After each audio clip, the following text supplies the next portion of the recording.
Bom dia, meus irmãos, minhas irmãs. Graça, paz da parte de Deus, nosso Pai. Satisfação de estar com vocês aqui. E para começarmos o material que vai ser utilizado pela classe de adultos durante os próximos domingos, a revista Expressão e lições da sabedoria, estudos em Provérbios, Eclesiastes e Cântico dos Cânticos. Portanto, será um tempo em que nós vamos explorar a poesia bíblica. E ao explorar a poesia bíblica, nós vamos, então, recordar vários conceitos que fazem parte não apenas da teologia do Antigo Testamento, da ética do Antigo Testamento, mas também da ética do Novo Testamento. Muita gente entende que há uma ruptura. Quando o Antigo Testamento termina, ele foi exclusivamente destinado aos judeus. E os crentes do Novo Testamento não têm nada a ver com o Antigo, tem tudo a ver com o Antigo. Porque no propósito redentor de Deus há uma sequência. Há uma sequência. Deus estabelece uma aliança com Israel, essa aliança naufraga por culpa, por responsabilidade de Israel, e então Jesus Cristo vem introduzindo a nova aliança. Só que os valores da nova aliança têm repercussão na antiga aliança.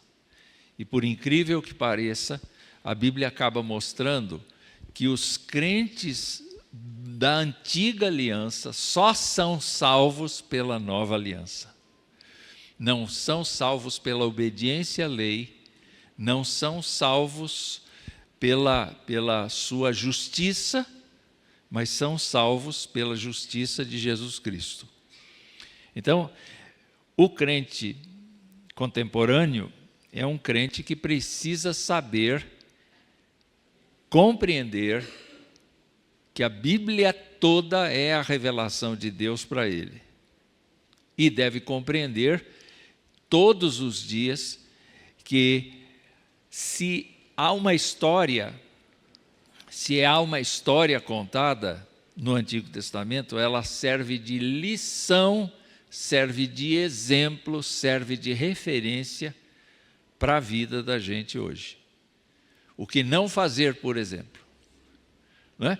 Você pega uma carta de Paulo aos Coríntios, por exemplo, no capítulo 10, você vai encontrar o que não fazer. E como é que você acha no que não fazer? Baseado na história de Israel. Então, olha lá.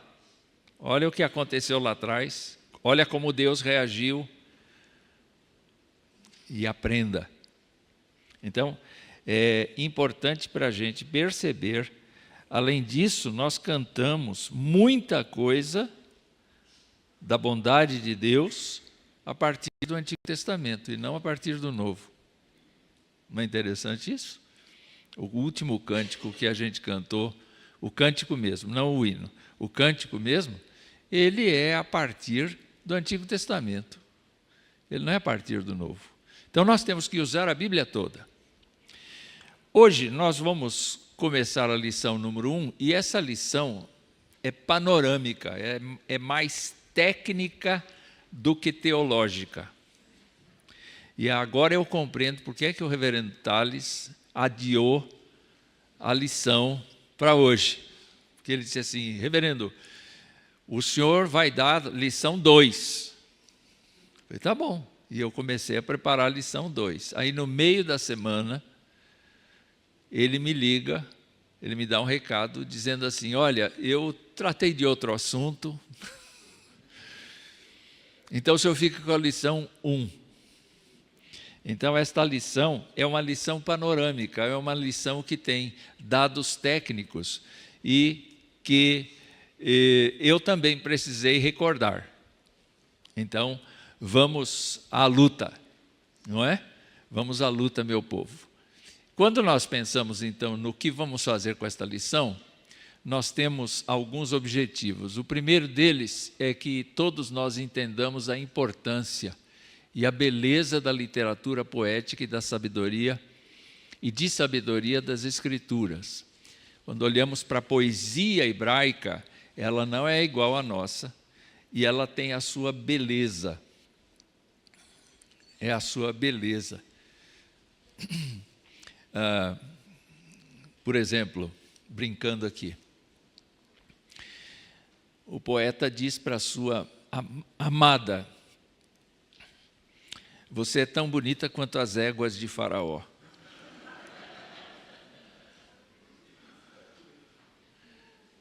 Bom, elas eram de puro sangue, elas eram tratadas, elas eram bem alimentadas, elas eram cuidadas com cuidado extremo, então dá para fazer uma comparação. Quer dizer, do jeito que tratam as éguas de Faraó, ele trata a mulher dele.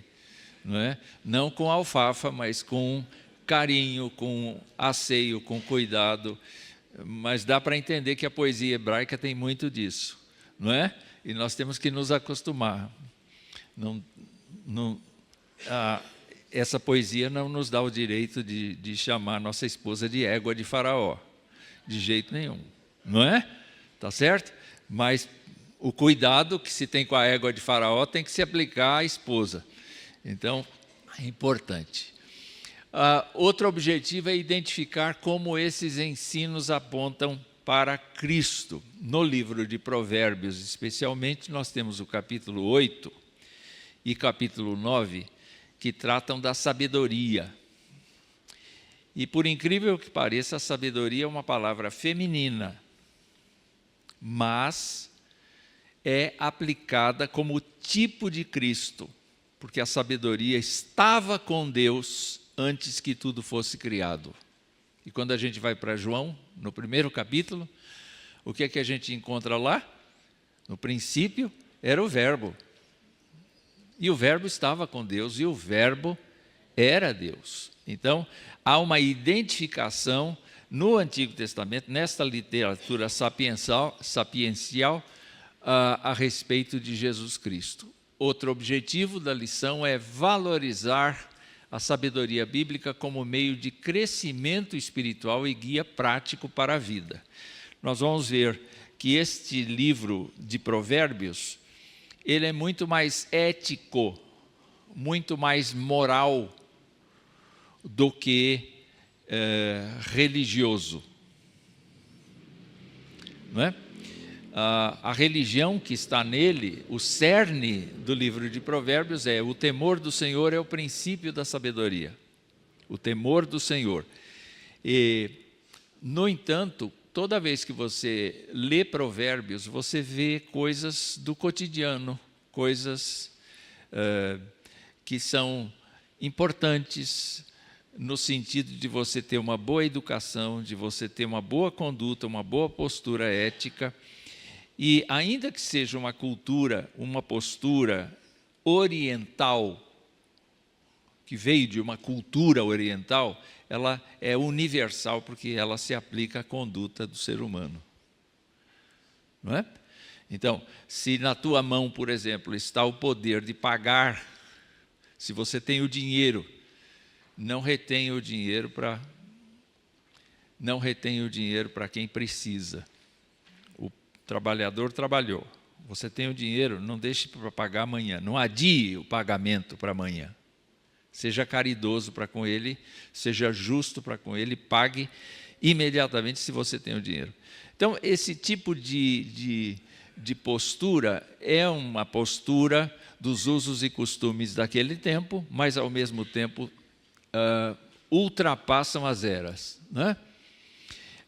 E a última coisa é aplicar os ensinamentos de Provérbios no dia a dia, buscando maturidade sob a dependência de Cristo. Eu queria pedir, se for possível, para apagar as luzes daqui. Se for possível, se não, tudo bem. Bom, tem uma série de de tipos de livros na Bíblia. Tem históricos, tem proféticos e tem os poéticos. Os poéticos são essencialmente construídos em cima de poesia. E essa coluna aí mostra quais são os livros declaradamente poéticos do Antigo Testamento. Nós temos Jó, Salmos, Provérbios, Eclesiastes, Cântico dos Cânticos e depois pula um pouco, nós vamos ter Lamentações, cuja autoria é atribuída a Jeremias. E a gente costumava, no meu tempo de moço, chamar de Lamentações de Jeremias. Não é? Esses 6 livros são os livros poéticos da Bíblia. E, naturalmente, você pensa, mas acabou a poesia? Não, não acabou a poesia. Inúmeros livros da Bíblia, eu diria que a expressiva maioria da Bíblia, dos livros da Bíblia, tem partes de prosa e partes de poesia. Então, quando é um oráculo, por exemplo, esse oráculo pode acontecer na forma de prosa ou na forma de poesia. Deus revelando a si mesmo, não é? Ele vai, então, fazendo declarações na forma, e os registros são feitos na forma de poesia. E aí a nossa revista entra no detalhe das características da poesia hebraica. Como é que é a poesia hebraica? Vocês já viram um hebreu cantando ou um oriental cantando? Nós, do Ocidente, temos a escala musical. Do, ré, mi, fá, sol, lá, si, do. E em cima dos tons e semitons, a gente constrói as nossas melodias. Os orientais, não. Alguém quer imitar um oriental cantando aqui?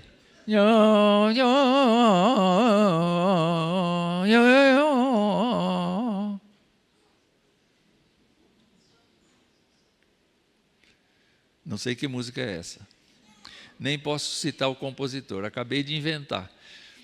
Mas é mais ou menos assim, é um som assim que é feito minhoca, não é? Eles têm tons, semitons, semi-semitons e vai indo, não é? Eles têm fração de tom nas suas canções. Os instrumentos eram muito rudimentares no sentido de afinação ocidental. Não tinha essa preocupação, não é? Então, às vezes você tinha um chocalho, às vezes você tinha um tamboril, às vezes você tinha uma harpa, não é? Você tinha cordas com coisas de animal, então o som não era necessariamente preciso. Não era necessariamente preciso. Só que Davi, quando escolheu em 1 Crônicas 25 os cantores e os instrumentistas, ele escolheu os profissionais. Ele não escolheu amadores. Os levitas que iam tocar no culto tinham que ser profissionais. Os melhores tocadores do reino. Não é? Então, quando olhamos para a poesia hebraica, não existe na poesia hebraica a rima e a métrica. Então eu trouxe um exemplo da nossa poesia. Dá para ler aí a letra do hino? Careço.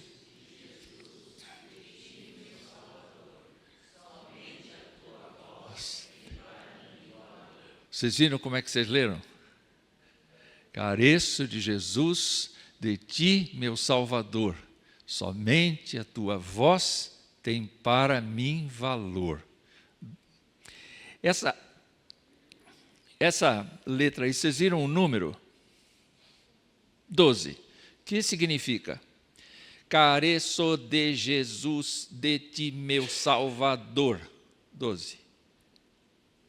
Aí vem, somente a tua voz tem para mim valor. 12. Tem métrica. E tem rima. Não rima no meio, mas rima no final.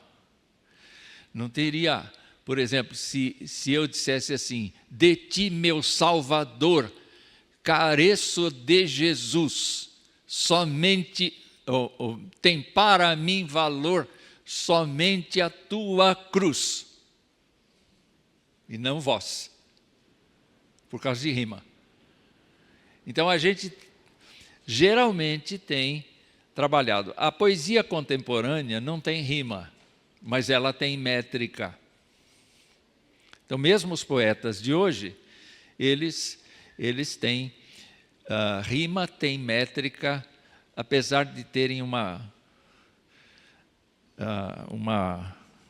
jeitão livre de fazer poesia. E eu me lembrei de uma poesia que eu aprendi aos 11 anos de idade, que qualquer um aqui pode decorar. Somente demente sente contente dor de dente. Tem rima e tem métrica.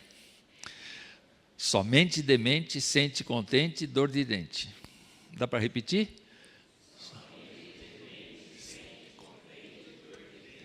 Viu? Essa é para aprender. Essa é para ficar. Como é que é então a poesia hebraica? A poesia hebraica, ela é baseada em icto. Icto, uma unidade de acento rítmico. Nós fizemos careço de Jesus, de ti, meu Salvador, sem ti minha vida é vã.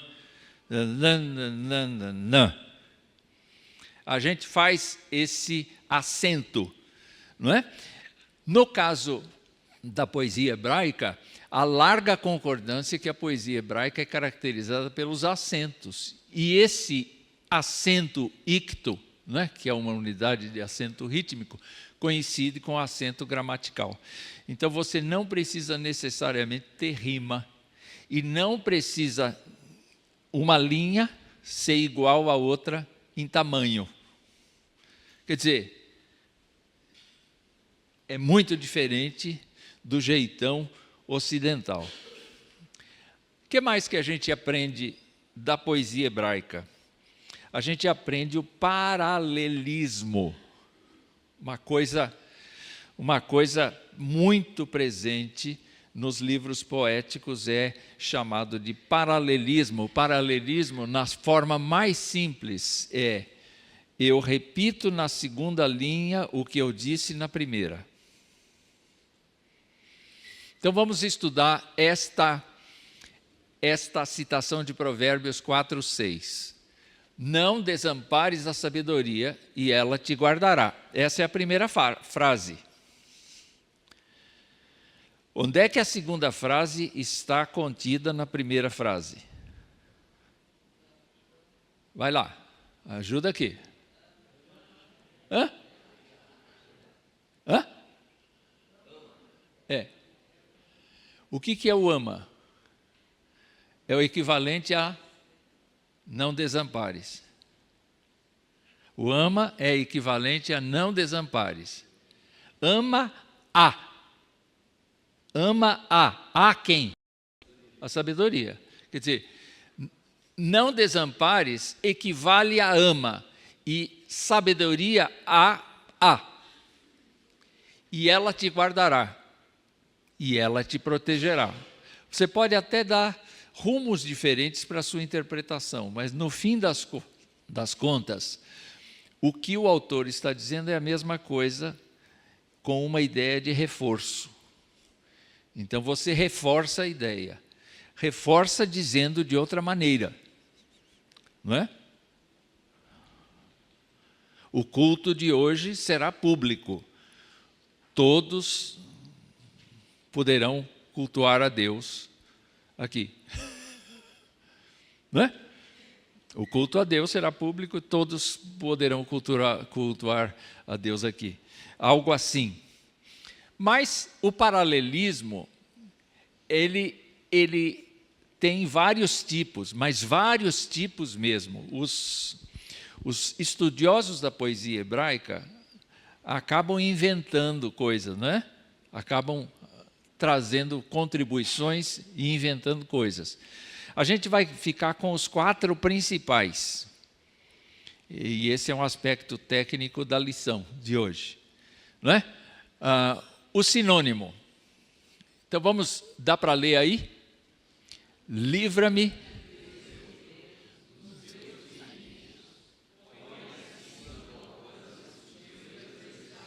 Quer dizer, no fundo, o salmista disse a mesma coisa, mas de maneira diferente. Quando ele disse livra-me, ele está dizendo livra-me, Deus meu.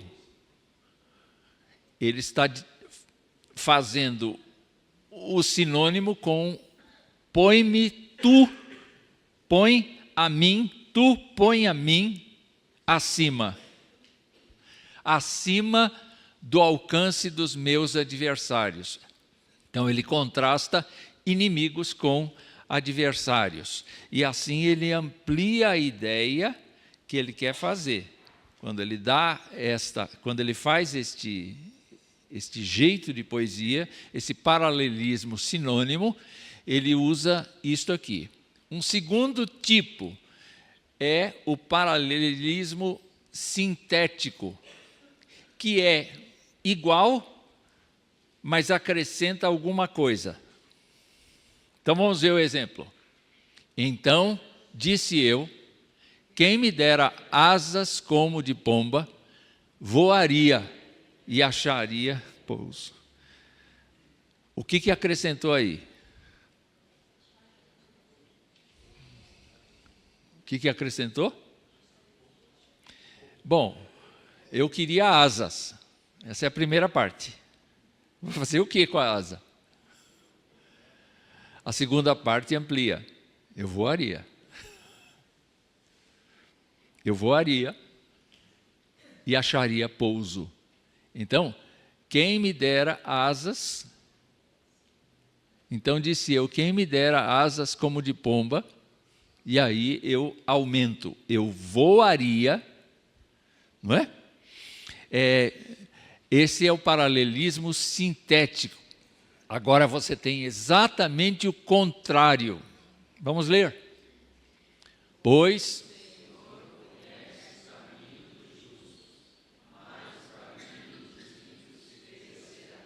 bom, qual é a mensagem daí? O Senhor conhece o meu caminho, se eu sou dele. Mas se eu não sou dele, o Senhor vai fazer o quê? O caminho é completamente oposto. O caminho é completamente oposto. Então, quando você estuda o paralelismo antitético, você tem esta ideia do oposto. O que Deus faz de um jeito, ou o que a situação faz de um jeito, ou o que a situação faz ao contrário, logo em seguida. Então, esse é o jeito deles fazerem poesia. E tem mais um, que é o climático. O climático, ele é mais do que o sintético. Ele vai adicionando mais coisas. Então, esse aqui tem 3 linhas. 3 linhas. Santo colírio, hein, Esther? Esqueceu o colírio?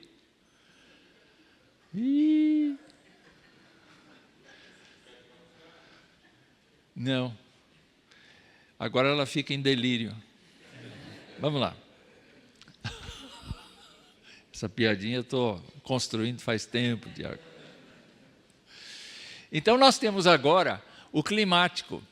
Vamos ver a primeira frase. Com efeito, não é o inimigo que me afronta. Se fosse, eu o suportaria. Essa é a primeira frase da poesia. Aí você tem a segunda frase da poesia que acrescenta alguma coisa. Nem é o que me odeia quem se exalta contra mim, pois dele eu me esconderia. Você tem um inimigo de guerra que xinga. E agora você tem uma pessoa que te odeia. Uma pessoa que nutre sentimentos contrários a você, que pode estar inclusive perto de você. Uma pessoa que te odeia. Na igreja é assim, você tem o inimigo, que é o opositor a você, você tem o que te odeia e você não sabe que ele te odeia, ou se sabe, faz de conta que ele não te odeia, sei lá o quê. E a terceira frase, mas és tu, homem meu igual. É o meu amigo, é a pessoa que vive comigo, é a pessoa que trata comigo. Então agora, ele diz assim, se fosse o inimigo, suportaria. Se fosse quem me odeia, eu me esconderia. Mas és tu, homem meu igual, meu companheiro, o meu íntimo amigo. Quer dizer, não há como esconder. É essa pessoa que está do meu lado, que se diz minha companheira, que me trai. Não há como esconder, não há como fugir. Então esse é o paralelismo climático. E que mais que a poesia hebraica usa? A poesia hebraica usa símiles. Então, qual o lírio entre os espinhos, tal é a minha querida entre as donzelas. Bom, vamos lá. O que esse texto está querendo dizer para você? Que a sua esposa é o lírio e que as outras mulheres são espinho. O que isso quer dizer?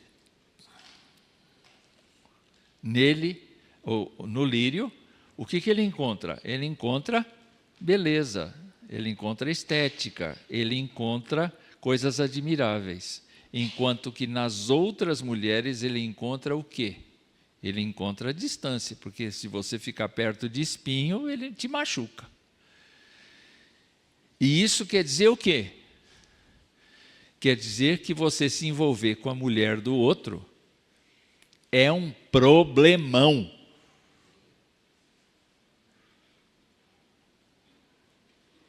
Fala, Marco. Sinônimo de fidelidade, cumplicidade, companheirismo, respeito, consideração, etc, etc. Obrigado. Então, essa é a símile. Muito do Provérbios tem isso. Quer dizer, ele faz comparações esquisitas, não é?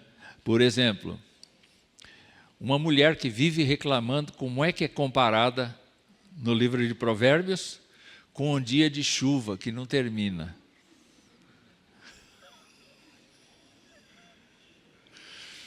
Oh, meu Deus, chovendo ainda. Oh.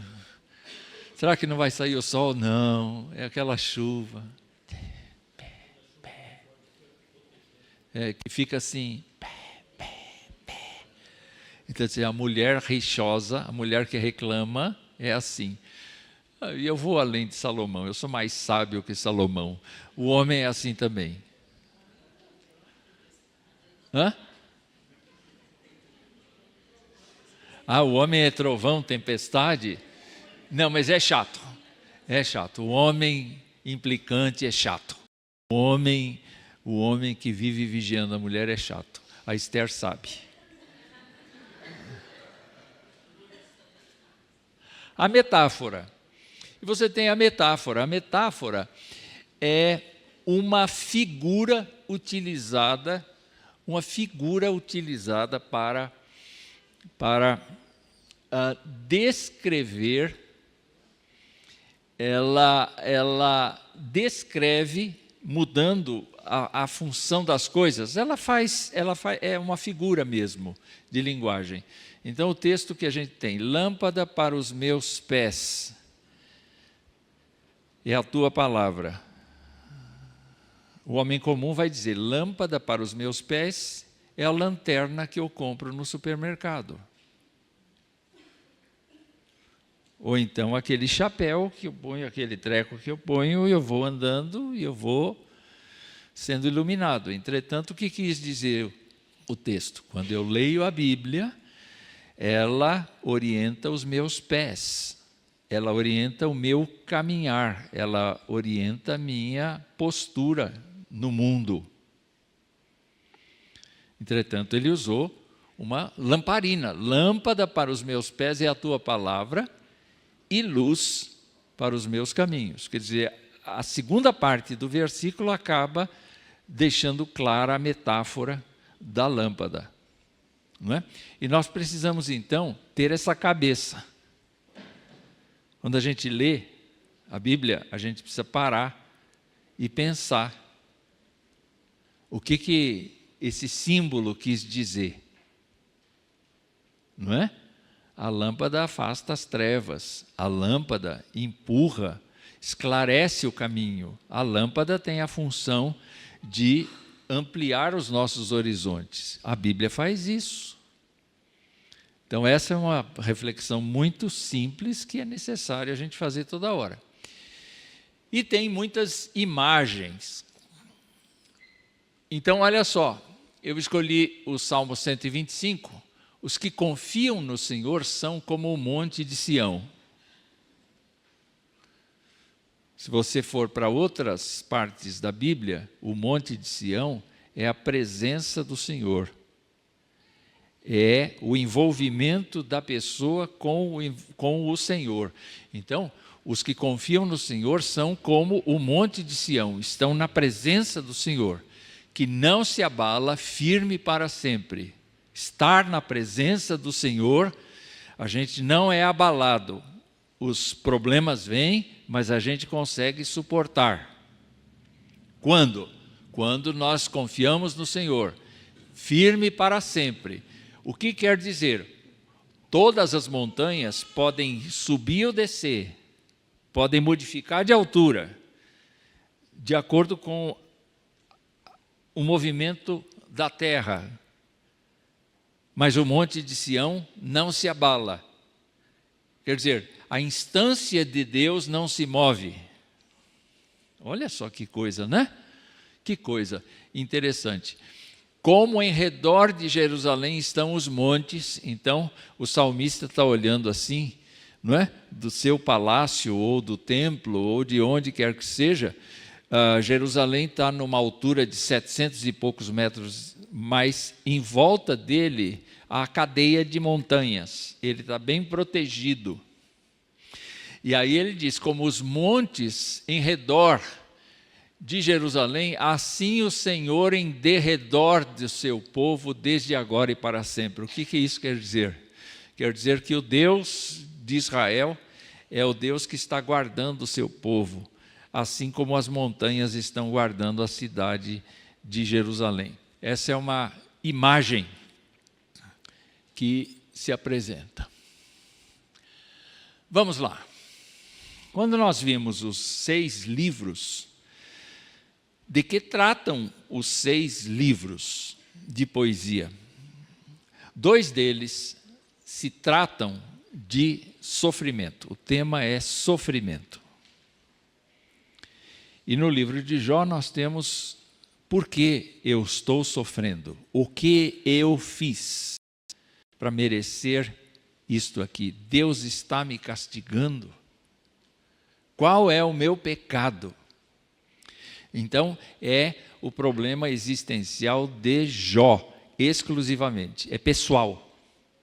Entretanto, o livro de Lamentações, ele fala do sofrimento também, mas ele fala da ótica de um profeta que foi deixado na cidade com os pobres, com uma corte que não teme a Deus, com um resto de povo, e ele olha, ele lembra da glória do passado, ele lembra do pecado do povo, da rebeldia do povo, e ele chora. Ele não chora apenas por ele chora pelo país dele. Então eu queria dizer para vocês o seguinte, que nós crentes temos um compromisso como Jeremias, de chorar pela nossa própria condição e de chorar pelo nosso país. Porque a situação do nosso país é uma situação muito esquisita. Muito esquisita, especialmente nestes tempos. É uma situação lamentável. Nesses tempos em que o mundo está se dividindo em blocos, o Brasil está optando, não a população necessariamente, mas os executivos estão optando, fazendo algumas escolhas que a gente não sabe para onde vai dar para a população. Então é o tempo de chorar pelo país. É o tempo de chorar pela miséria do país. Ele não está miserável, mas espiritualmente ele está acabado. Inclusive pelos cristãos. A igreja não está sendo igreja. A igreja não está executando o papel de igreja. Então, é muito próprio a gente ler essa poesia falando das circunstâncias que o mundo está vivendo. Depois nós temos os salmos, que são, nós debatemos isso na escola dominical, os salmos são louvor e dependência de Deus. Então, é um livro predileto de muitos crentes por conta desta possibilidade da gente louvar a Deus, da gente clamar a Deus, da gente falar com Ele, da gente pedir a bênção dEle. Aí nós temos Provérbios e Eclesiásticos, que não vão trabalhar tanto a questão da adoração, nem da dependência de Deus, mas vão trabalhar a moralidade, a ética, a justiça, a conduta pessoal, dentro da perspectiva do temor do Senhor. Então o livro é crente, não é uma sabedoria popular, é uma sabedoria que provém justamente deste princípio. O temor do Senhor é o princípio da sabedoria. E nós temos, por último, o Cântico dos Cânticos, que é um poema dedicado ao amor entre um homem e sua mulher, sua esposa. Então, isto pode ser visto como uma figura do relacionamento de Cristo com sua igreja, mas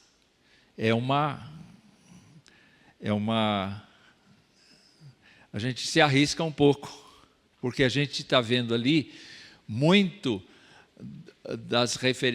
das referências são referências ao corpo, ao físico, ao prazer da intimidade do casal. Então é muito interessante a gente olhar isso, até para melhorar um pouco o nosso relacionamento em casa, não é? Se você não tem delicadeza ao tratar o seu cônjuge, então aprenda com o Cântico dos Cânticos. Leia um pouco lá para você ver. Não é? Chega, vamos falar outra coisa.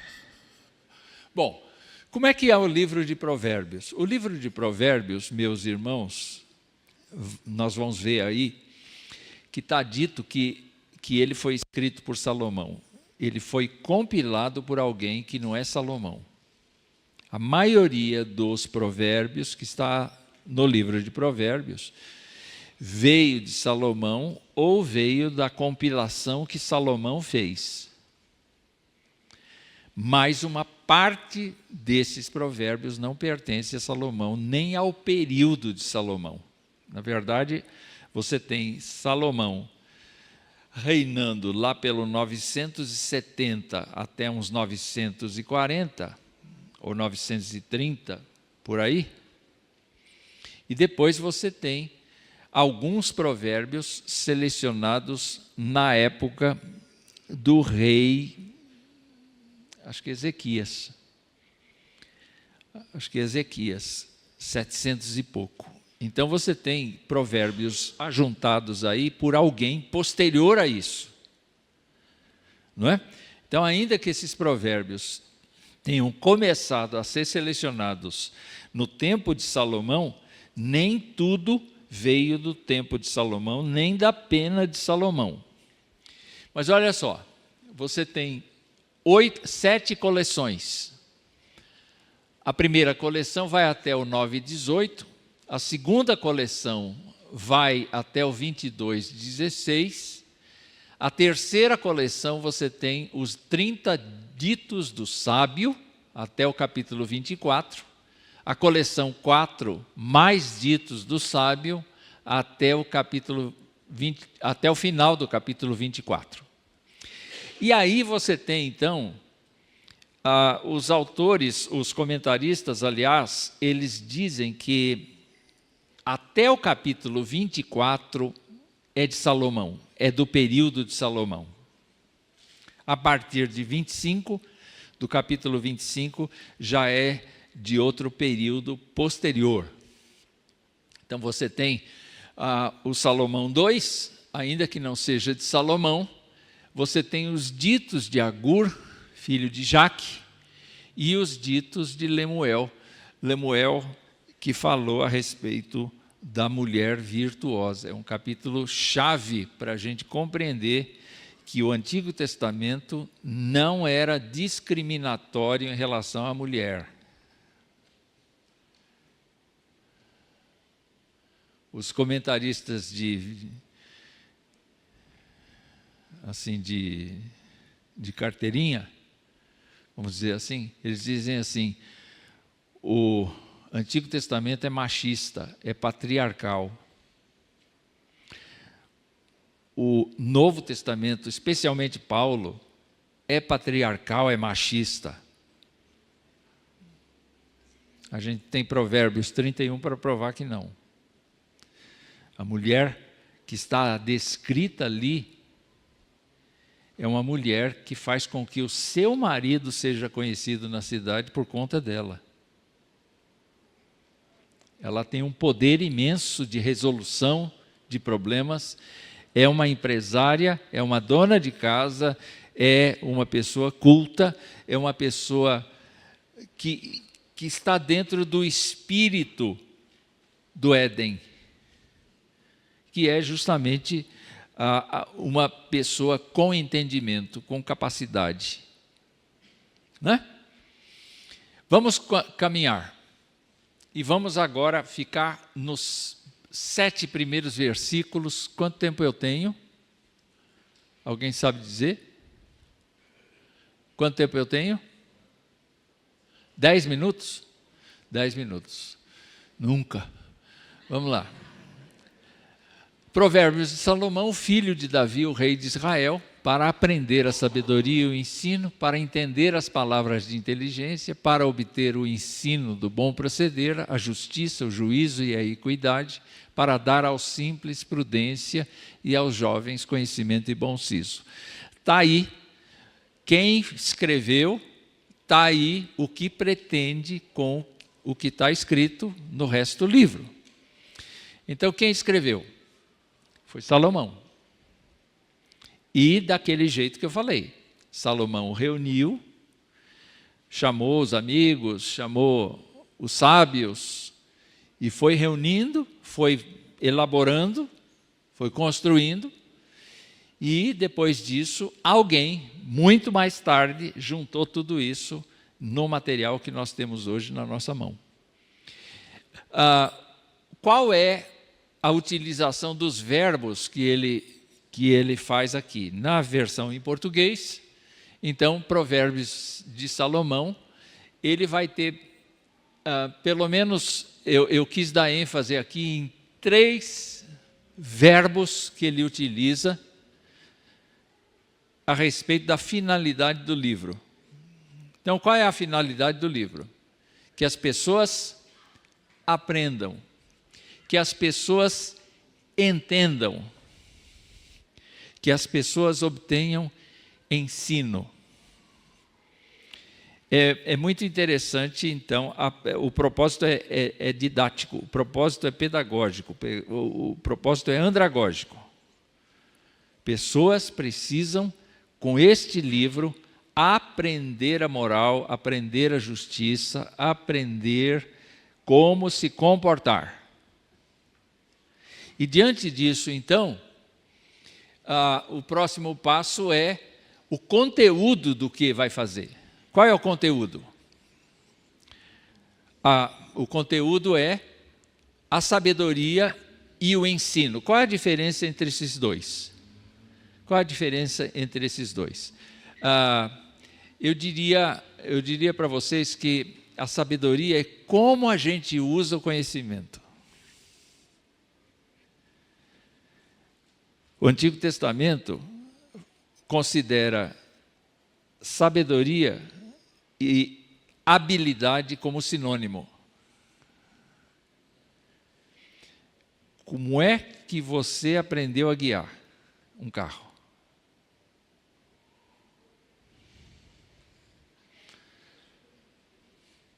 E hoje, você pensa para guiar ou você guia como se estivesse dentro da sala de casa assistindo TV?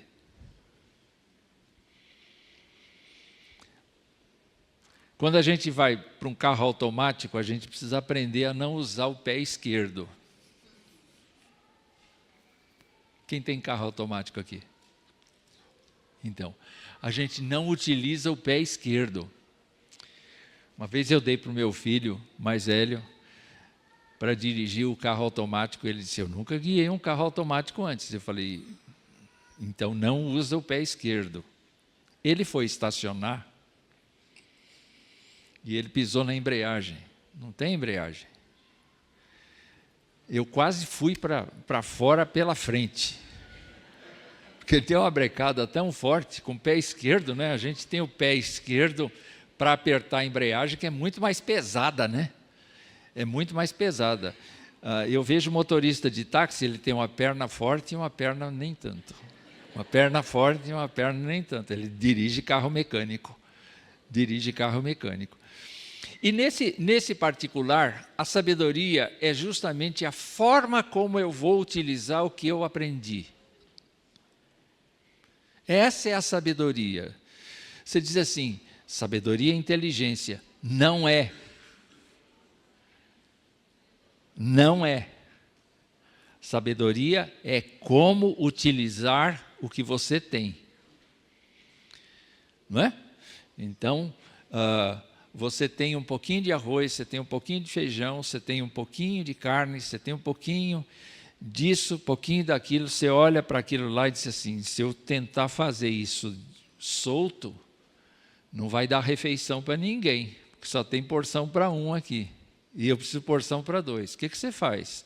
Lá em casa fazia um minestrone. Fazia uma sopa. Um mexidão. Então, isso é sabedoria. E o ensino, então, incorpora palavras de inteligência. O ensino incorpora bom proceder, justiça, juízo, equidade. Quer dizer, essas coisas falam de dar sustentação à pessoa para que ela seja uma pessoa madura. O que ela vai fazer com o que ela aprende? Ela vai usar o que ela aprende. Ela vai usar o que ela aprende. E vai usar o que ela aprende como um cristão, ela vai usar sob a ótica de Cristo. Ela não vai usar a justiça dos homens, ela vai exceder a justiça dos homens, ela vai exceder o juízo dos homens, ela vai exceder todas as coisas aqui. E é interessante agora você pensar nisso aqui. O público que Salomão está visualizando aí é composto de 3 pessoas. Aqui nós vemos só 2, mas no texto seguinte a gente vai ver a terceira. O simples. Quem é o simples? O simples é a pessoa simplória.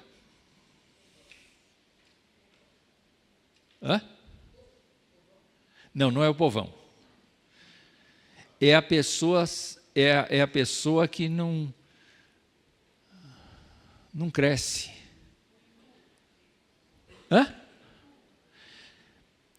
Você tem o inculto, que é muito experiente, que não tem cultura, mas que tem muita sabedoria. Mas você tem a pessoa sonsa, no sentido de que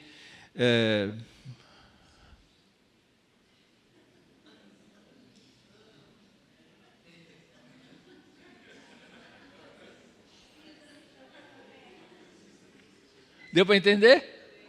Deu? Uma figura agora, uma imagem, né? É uma pessoa que não, sabe, parece estar em outro planeta. E não sabe refletir. Existem pessoas assim.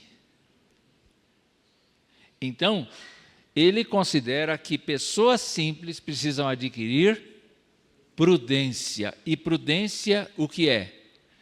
Prudência é exatamente o estabelecimento desses limites, esse estabelecimento de condições de não se machucar, de não entrar em situações que não possa sair. Então, esse é um público-alvo dele. Qual é o outro público? Os jovens. Por quê? Porque os jovens não conhecem a vida. Hoje em dia, nós estamos dizendo assim, criança... Não, vou mudar a frase. Outro dia eu estava escovando meu dente e eu estava lendo a parte traseira do Malvona. Malvona é para a garganta, né? Você bochecha, você tira a afta, ajuda com a garganta e tudo. E o Malvona estava dizendo assim, todo medicamento deve ficar distante das crianças.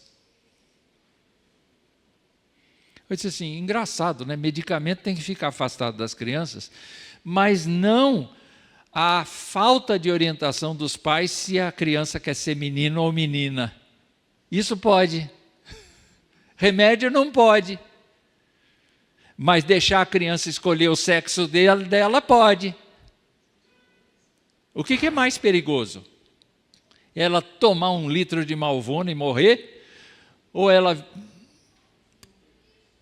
ter uma esculhambação mental ao ponto de ficar toda transtornada e confusa?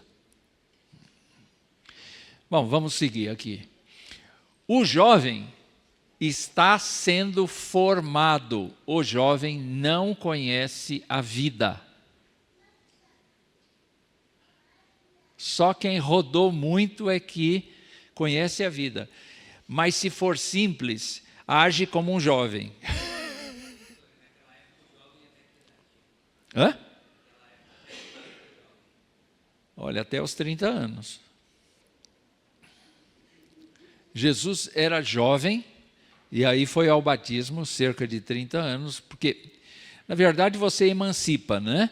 Você tem faixas etárias, dependendo da situação, você emancipava uma pessoa. Não é? Mas, normalmente, o cidadão era considerado adulto quando ele fazia aquela passagem aos 13 anos, ele era considerado pessoa a partir dos 13 anos, mas jovem mesmo, ele só era aos 30. No caso dos levitas, eles eram comissionados a partir dos 30. No tempo de Davi, eles foram trazidos para mais perto. Então, você tem uma chamada aos 20 anos para servir. Só que o jovem é voluntarioso, o jovem não conhece tudo, e o jovem precisa de ajuda. Então, os provérbios são indicados para ele. Para quê? Para que ele tenha conhecimento e bom siso. O que é siso? Não é o dente de siso, mas siso é juízo, que eles saibam se controlar, porque eles são muito fortes, eles têm muita energia, e eles precisam canalizar essa energia para aquilo que é bom. Então, quando você tem um filho que está aqui, e está num fogo danado, dê glória a Deus. E canaliza esse filho para a glória de Deus. Não é? Ouça o sábio e cresça em prudência, e o instruído adquira habilidade para entender provérbios e parábolas, as palavras e enigmas dos sábios. O temor do Senhor é o princípio do saber, mas os loucos desprezam a sabedoria e o ensino. Então, de novo aqui você tem, ouça o sábio, que o sábio cresça em prudência. É um paralelismo, ó. Ouça o sábio é o instruído. Cresça em prudência, adquira habilidade. Então, as duas coisas do versículo 5 vão dizer qual é o objetivo. Para você entender provérbios, parábolas, palavras e enigmas dos sábios. Para você usar a sua inteligência, usar a sua capacidade de interpretação, usar a sua análise. Em nenhum lugar da Bíblia a gente encontra a ideia de que um crente deve ficar para trás, no pensamento, na reflexão, no desenvolvimento mental, nada. Pensa. Um crente tem que pensar, um crente tem que analisar, um crente tem que ser uma pessoa constantemente crítica. Quando Paulo diz assim, não vos conformeis com este século, de que forma eu não me conformo com este século? Não tendo as mesmas atitudes, mas também fazendo uma análise crítica de tudo quanto está acontecendo. É por isso que Provérbios não é um livro de adoração, é um livro de crescimento na reflexão. E aí, continuando, olha só, as palavras que ele usa, prudência, habilidade, provérbios, parábolas, palavras, enigmas dos sábios, e ele conclui esta parte dizendo que por onde a gente começa a ficar sábio, por onde a gente começa a valorizar o que a gente aprende, quando a gente teme a Deus. E o que é o temor de Deus? É o medo de Deus? Não, o temor é comunhão, o temor é amizade, o temor é respeito, obediência, é convivência com o Senhor. Quer dizer, você andar com o autor da vida, você andar com o general dos generais, o rei dos reis, é outra coisa. É outra coisa. Então, este é o objetivo dele. E no restante do capítulo, você tem duas partes específicas, eu vou só abordar isso rapidamente. Filho meu, ouve o ensino de teu pai e não deixes a instrução de tua mãe. O que vocês notam nessa primeira frase? Educação se aprende em casa. E a primeira dica aos simples, aos jovens, aos sábios, ouça o ensino do seu pai e da sua mãe. De casa as melhores coisas da sua vida. Tire os princípios que vão nortear você. Tem um provérbio que diz assim, você ensina a criança no caminho que deve andar e quando for velha não se desviará dele. É uma promessa, mas ao mesmo tempo é uma realidade. Ela pode acontecer ou não, não é? Mas é uma lição que a gente deve levar. Então, o que vai acontecer com a instrução do pai, o ensino do pai, a instrução da mãe? Eles vão ser diadema de graça para a tua cabeça e colares para o teu pescoço. Quer dizer, essa é uma linguagem real. Quando põe um diadema, quando põe uma coisa na cabeça, indica poder, autoridade, proeminência. Você vai ser uma pessoa respeitada no seio da sociedade por conta da sua postura, da sua inteligência e da sua sabedoria em usar a inteligência. E ele diz mais, filho meu, se os pecadores querem seduzir-te, não o consintas. E a partir daí ele vai dizer todos os golpes, todas as tentativas de suborno, de constrangimento ou de qualquer coisa que o filho possa ter. O conselho qual é? Se os pecadores querem te seduzir, não aceite isso. Essa primeira frase De Jundiaí para o mundo. Essa primeira frase, eu que trabalho com criança, eu sei bem que as famílias, infelizmente, uma boa parte delas não dá mais para o filho ouvir o ensinamento do pai e da mãe, né? Inúmeras coisas que acontecem em algumas famílias que não cabe mais. O que fazer? Bom, cuidar da criança. Sim, sim. Cuidar da criança. Você fazer a parte do pai e da mãe dentro das suas possibilidades. E orar no sentido de que essa criança aceite a Cristo e ela começa uma geração de pessoas que têm o temor do Senhor. Né? A gente vê isso acontecendo todos os dias. A última parte é justamente o tipo de Cristo, já está mencionado no primeiro capítulo, como sabedoria. E eu selecionei alguns versículos. A sabedoria grita na rua, nas praças, levanta a voz. Até quando honécios? O nécio aqui vai ter ligação com essa palavra que vem em seguida. Aqui eu não sei se tem o coisa aqui, não tem. Não tem o coisa aqui para... Ixi. Vocês estão vendo aí na segunda linha, necessidade? Necessidade. Hã? Então não funciona. Necessidade. Vocês já ouviram essa palavra? Eu fui procurar o que é necessidade. É como se você dissesse assim, nécio pratica neciedade ou necessidade. O nécio, o que é o nécio? O nécio é o torcedor de futebol que fica feito um urso lá na arquibancada. O nécio é uma pessoa que diz assim, eu tenho 10 reais no bolso, vou beber.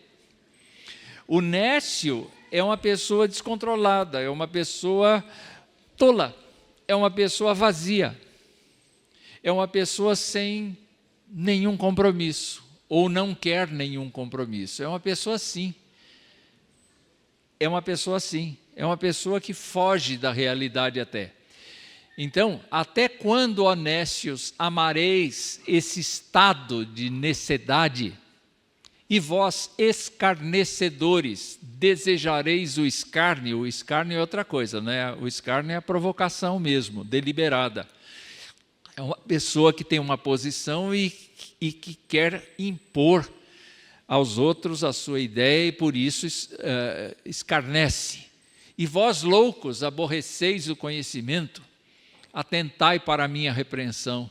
Eis que derramarei copiosamente para vós outros o meu espírito e vos farei saber as minhas palavras. Vocês estão enxergando aí que Cristo derramou o seu espírito para que os crentes tenham a palavra de Deus nos seus corações? Estão enxergando isso? Quer dizer, há uma coisa assim que pode ser, pode ter uma releitura cristológica. Então tem o significado ali para aquela época, mas tem o nosso significado aqui. Atentai para a minha repreensão, eis que derramarei copiosamente para vós outros o meu espírito e vos farei saber as minhas palavras.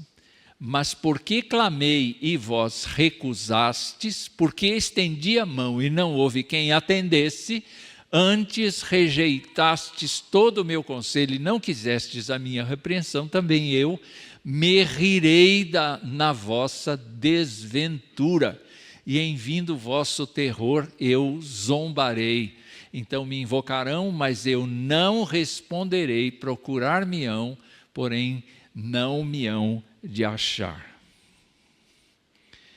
Em que situação aconteceu isso realmente?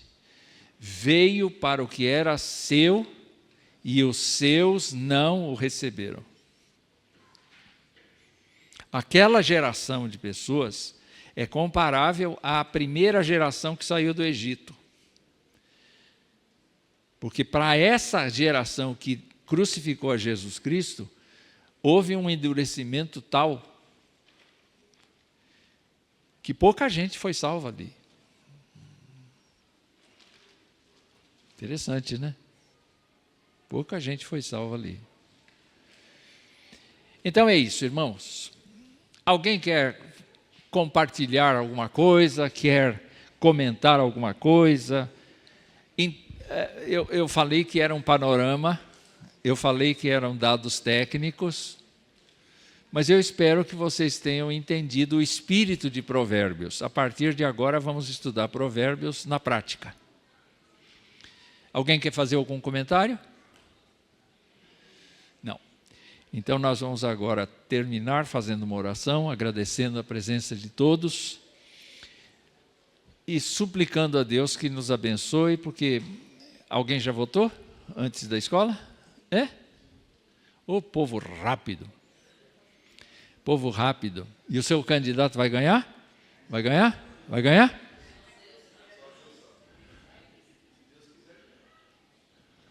Não. Deus quer alguém. Deus vai direcionar alguém. Os meios pelos quais chegam é meio de homem. É meio de homem. Mas Deus vai cumprir o seu propósito. Vamos orar então. Senhor, nós estamos encerrando esse tempo na escola bíblica dominical. E nós sabemos que este tema de hoje é um tema técnico, um tema que não faz de nós pessoas mais espirituais, no sentido de termos maior intimidade com o Senhor, mas nos ajuda a pensar, sim, que nós somos pessoas a quem o Senhor quer fazer crescer intelectual e espiritualmente. Sobretudo espiritualmente. Nós queremos pedir ao Senhor a tua bênção sobre cada indivíduo que está aqui, cada irmão, cada irmã em Cristo, cada ser humano que está aqui, a partir da pessoa mais idosa até a criança mais nova. Nós sabemos que o teu povo, ó Pai, é privilegiado demais, porque tem o Senhor como professor, como salvador, como amigo, como perdoador, como sustentador. Nós queremos pedir que o Senhor abençoe todos aqueles que confessam em toda parte o nome de Jesus Cristo como seu Senhor e Salvador. Que nós façamos diferença neste mundo. Que nós sejamos pessoas que, ó Deus, ponderem, sempre estejam refletindo, não aderindo, não se deixando seduzir pelas práticas mundanas, mas que nós sejamos, ó Deus, pessoas que sirvam como luz para o mundo. Nós colocamos diante de Ti a nossa condição, nós sabemos que somos muito fracos, incapazes, mas, ó Deus, para ser luz do mundo, nós podemos contar com a luz do Senhor. E nós queremos pedir que a tua luz brilhe em nós de uma maneira muito forte. Encha-nos do teu Espírito. E agora, Senhor, no decorrer deste dia, abençoa o nosso país, especialmente as cidades que estão em processo eleitoral, que haja paz, que haja, ó Deus, equilíbrio emocional, que haja, ó Deus, prevalência da verdade em detrimento da mentira, e que haja, sobretudo, ó Deus, uma demonstração muito clara de que é o Senhor quem manda.